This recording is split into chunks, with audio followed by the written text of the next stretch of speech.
On this week's episode, I talk about the lost generation. Welcome back to episode 11 of Weekly Q&A with Steph. So I've just been in London for the last 4 days at Accountex, talking to hundreds of accountants about what's good and what's happening in the UK, the issues that they have, the problems that they have, and what they're trying to do to address those problems as well. It's been a ton of fun chatting to people that I wouldn't normally get to chat to in person as well. On Tuesday night, I was lucky enough to run a round table on behalf of Karbon, Practice Ignition, Receipt Bank and Fathom. And we were talking about the millennial generation and what's actually happening with millennials, how to attract them, how to retain them, and all of the issues that are coming up surrounding this new generation coming into the workforce. Now, Karbon interviewed over 300 accountants around the world and have produced a report that you can download at carbonhq.com/generations. The night was fantastic, and towards the end we were having great discussions between all of the accountants in attendance on what they're actually doing with millennials, and there was a big recurring theme that started to happen as well.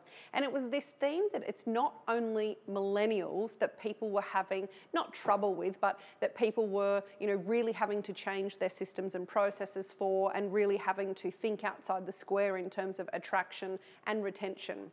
But it's the thing called the lost generation. Because the great thing about millennials is there's actually a lot of research happening into what millennials are like, what they want, etc., etc. So there's all of this stuff coming into the workforce about millennials, but then we have this lost generation of people, which are literally the ones from, the 20-odd late 20s all the way through to their mid-40s, who seem to kind of be lost in what are they supposed to be doing and what's happening. So yes, there are certainly a lot of accountants in that realm of age groups where they have actually gone out and started their own businesses, etc.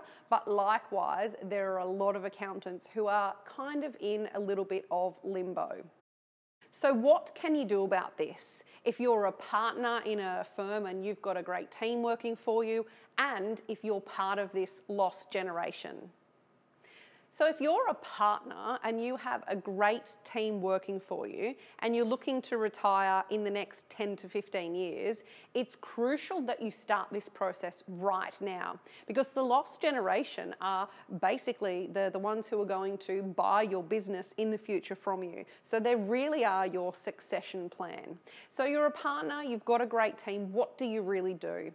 My first suggestion is start to get these people engaged, and really engaged, not just little bits and pieces of, okay, you can take care of this client over there, but get them engaged in the decision making of your business. Yes, let go and actually get them involved.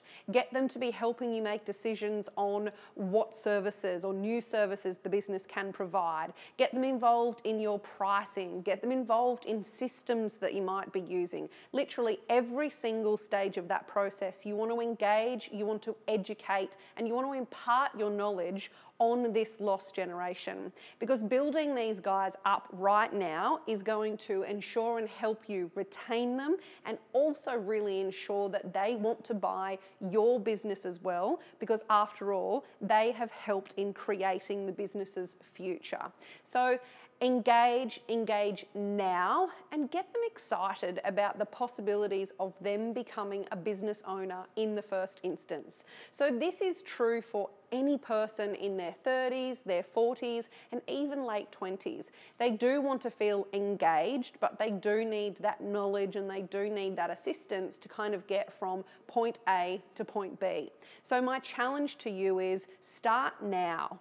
Let go, get them involved in the decision-making processes, but really help them to do that, okay? So there's a lot of hand-holding that should be done here, but you'll get a much better outcome from your team if you take the time to do that now. So if you're part of the lost generation, if you're late 20s, you're in your 30s, or you're in your 40s, what options do you have and what can you actually do? So your first option obviously is to stick it out, stay where you are and hope for the best and hope that you can get some of that education and you can get some of the ability to buy in the future, I guess.